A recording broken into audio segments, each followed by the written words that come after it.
Alors bienvenue dans cette vidéo, donc c'est une vidéo pour réviser en douceur pour la rentrée en seconde. C'est la suite d'une première vidéo sur les fractions et la manipulation des différents étages. Donc ici une fraction un petit peu étrange, comme vous le voyez, avec beaucoup de traits de fraction.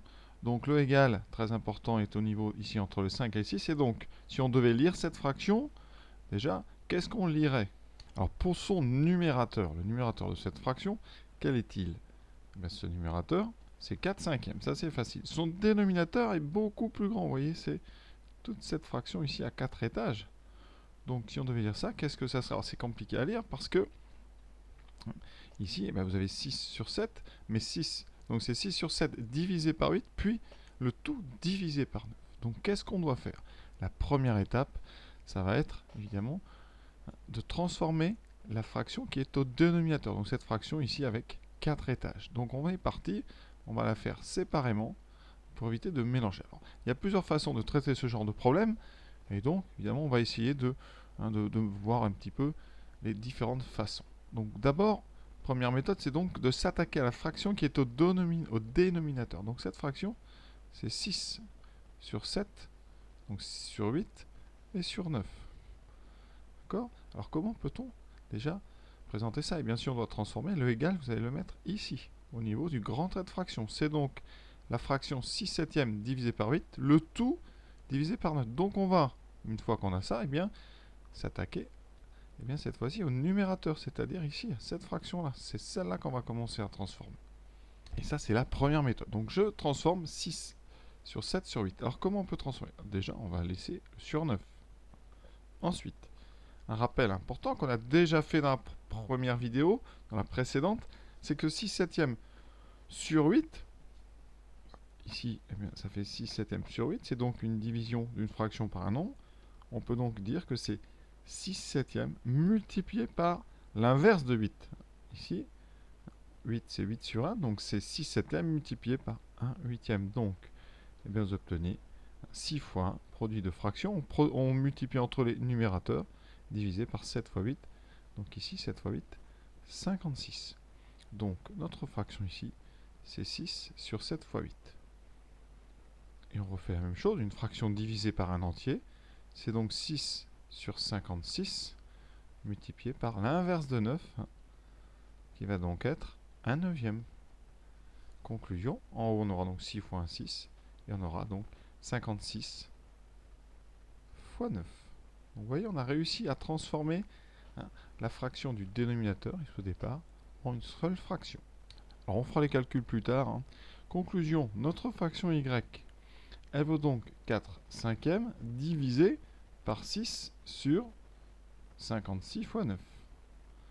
On a donc ici un quotient de deux fractions, ça c'est facile à traiter, c'est donc la fraction qui est en haut, multipliée par l'inverse de la fraction qui est en bas, c'est-à-dire la même fraction mais écrite avec le dénominateur qui passe en haut, et ici le numérateur va passer en dénominateur, donc le 6 est en bas. Et après, on va essayer de simplifier peut-être un petit peu avant de multiplier. Alors ici, on a donc simplification possible par 2 entre le 2, le 4 et le 6. Donc là, on divise les 2 par 2. Et ensuite, il y en a un 9 et un 3. On simplifie. 9 par 3, ça fera 3. Et ici, 1. Donc on a ici 2 fois 56 fois 3 sur 5. Et là, par contre, on va prendre la calculatrice. Et on trouve 336 cinquièmes. 336 sur 5. Alors combien ça vaut? Alors une petite astuce quand on divise par 5, si vous multipliez en haut et en bas par 2, ça n'a pas de l'intérêt parce qu'on complique la fraction, mais ça peut donner une idée plus simple. Donc si on fait 336 fois 2, j'obtiens donc 672. Donc mon nombre, vous voyez, si vous voulez sous forme décimale, avec cette petite astuce, ça sera 67,2, puisqu'on sait très bien qu'en divisant par 10, on décale la virgule vers la gauche. Donc ça, c'est petites astuces comme ça, petite révision en passant. Donc voilà une première méthode. C'est donc de prendre la plus petite fraction, ici 6 septièmes, et petit à petit, de transformer. Deuxième possibilité, c'est d'enlever les traits de fraction les uns par les autres, mais en passant par les plus gros. Alors je m'explique. Ici, vous avez donc 4 cinquièmes, c'est une fraction divisée par une autre fraction. 6 septièmes sur 8 divisé par 9. Donc, si on considère, vous allez voir, ceci comme étant un nombre tout à fait normal, on a donc ici une fraction 4/5 divisée par une autre fraction. Donc division de deux fractions. Ça veut dire qu'on va prendre 4/5 et on va le multiplier par l'inverse de la fraction qui est au-dessous. C'est-à-dire 9 sur 6/7 sur 8. Alors ça peut paraître compliqué, mais vous allez voir, c'est très simple. Alors qu'est-ce qu'on va faire maintenant? Alors le 4/5, ben, c'est très simple. Le 4 va aller avec le 9, ça c'est pas un problème. Et ici vous avez dessous une fraction encore un petit peu compliquée. Alors c'est elle qu'on va simplifier. Alors qu'est-ce qu'on fait? Eh bien, ici, donc, je réexplique, on a donc 4 fois 9, ensuite on a 5 fois 6 sur 7 sur 8. Alors qu'est-ce qu'on fait de tout ça? Il y a des tonnes de méthodes. Donc là, je vais en choisir une, hein, mais vraiment, vous aurez peut-être fait autre chose. L'important, c'est qu'à la fin, on doit trouver le même résultat. Alors que faire de ce 5 fois 6 sur 7 sur 8? Eh bien moi, ce que je propose ici, c'est de se débarrasser, hein, eh bien, de cette division-là. D'accord? On a une fraction divisée par 8, on en a déjà parlé plusieurs fois. Ça fera 5 fois, donc 6 sur 7, fois l'inverse donc de 8, c'est-à-dire 1/8. Cela donne donc, 4 fois 9, ça, vous savez que ça fait 36. Et en haut, en bas, ça commence à se simplifier, vous voyez? Qu'est-ce qu'on a? Alors on a un nombre 5 fois 6/7 fois 1/8. Quand on fait des produits comme ça, eh bien tout ce qui est en haut, eh bien, va rester en haut. On aura 5 fois 6 fois 1, donc 5 fois 6. On aura 5 fois 6 sur 7 fois 8. D'accord? C'est important, vous comprenez que ce 5 ici, c'est 5 divisé par un entier, c'est donc une fraction avec un 1 au-dessous. Et quand on fait des produits de fractions, je le rappellerai très souvent, quand on fait A fois B fois C sur D, ça fait A fois C, les numérateurs restent en haut, les dénominateurs restent en bas et se multiplient entre eux. C'est ce qu'on fait ici, vous voyez? On y est presque, pourquoi? En haut on a 36, en bas on a donc 30 sur 7 fois 8, 56. On a une fraction ici, le gros trait est là, très important de faire des traits et de bien écrire au niveau de la barre des égales. Ici, donc on a 36 multiplié par l'inverse de 30 sur 56, donc 56 sur 30. On va simplifier le plus possible, ça me permet de vous faire encore des petites révisions. Donc on simplifie d'abord par 2 si vous voulez.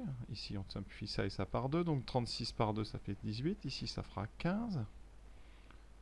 On peut ensuite simplifier par 3, 18 par 3 ça fait 6, 15 par 3 ça fait 5. Il nous reste 6 fois 56 sur 5, 6 fois 56 sur 5. Alors combien ça fait 6 fois 56? 6 fois 50, 300. 6 fois 6, 36. Ça fait 336 sur 5. C'est ce qu'on avait trouvé tout à l'heure. Vous voyez qu'en multipliant par 2, on obtient 700, donc 672 sur 10, et donc 67,2. Donc on est bon. Vous voyez, hein? Alors c'est à vous d'essayer un petit peu dans tous les sens. Vous devez trouver à la fin 6,72. Évidemment, vraiment, j'insiste, il y a des tonnes de chemins pour arriver au même résultat. Tout dépend quelle fraction vous choisissez de transformer au départ. Et donc, pour terminer, hein, on va faire un petit bilan. Qu'est-ce qu'on peut retenir de ça? Eh bien, quand on a A, une fraction A sur B, divisée par un nombre entier, eh bien, le nombre entier est au même étage que le dénominateur. Ça veut dire que ça, c'est A sur B fois C. D'accord? Conclusion, une fois qu'on a bien compris ça, quand on a 6 sur 7 sur 8 sur 9, eh bien directement on sait que le 9 eh bien, va être au même étage que le 8. D'accord? Donc on a 6 sur 7 sur 8 fois 9. Et de la même façon, le 7 est au même étage que 8 et 9. Donc on a 6 sur 7 fois 8 fois 9. Et vous voyez, ça simplifie beaucoup. Dans ce cas-là, y vaut 4 cinquièmes sur 6 sur 7 fois 8 fois 9. Et là, on commence à savoir. On a une quotient de 2 fractions. Je l'ai dit plusieurs fois. Donc ça fera 4 sur 5 fois l'inverse. Donc 7 fois 8 fois 9 sur 6. Voilà. C'est déjà terminé. Il n'y a plus qu'à simplifier. Donc comme j'ai dit, on simplifie d'abord par 2. Et ensuite par 3. Et il vous reste, vous voyez, 2 fois 7, 14 fois 3. Donc ici 42 fois 8 sur 5. 42 fois 8, donc 4 fois 8, 32. 320. Et donc 320 et 16, ça fait 336 sur 5. C'est ce qu'on a trouvé. Voilà une autre façon, encore une fois. Voilà. Il faut que vous appreniez comme ça à utiliser les différents étages. Évidemment, vous aurez rarement ce genre de calcul à faire dans un devoir, mais En travaillant ça, vous aurez beaucoup moins de problèmes comme ça à manipuler les fractions. Alors je vous invite à en faire un troisième. Le voici. Donc à vous de jouer. Ça sera donc dans la prochaine vidéo pour la réponse. À bientôt.